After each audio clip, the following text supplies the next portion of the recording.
Hi guys, in another video by MTech Pro, we previously reported that Samsung is working on a new Galaxy Note handset.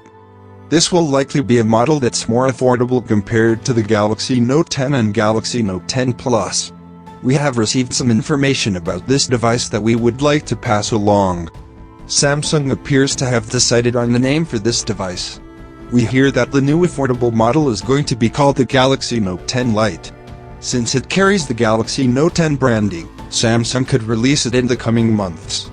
Samsung has already split the Galaxy Note series into two this year with the Galaxy Note 10 and Note 10 Plus. There are some differences between the two models to justify the difference in price. That being said, many wouldn't call the $949 Galaxy Note 10 affordable. This is where a more affordable model comes in. Samsung has been developing one with the model number SMN770F.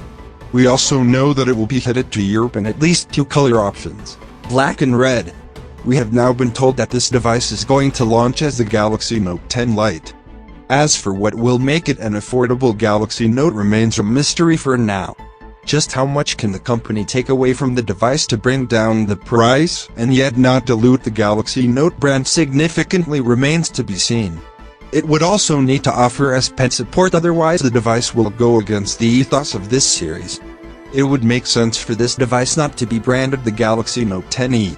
The Galaxy S10e shared most of its specs with the Galaxy S10. That may not be the case for this device.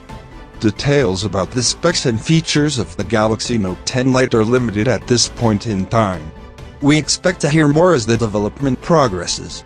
To keep in mind that this is all speculative at this point. Does the idea of a more affordable Galaxy Note handset excite you? Share your thoughts with us in the comments below.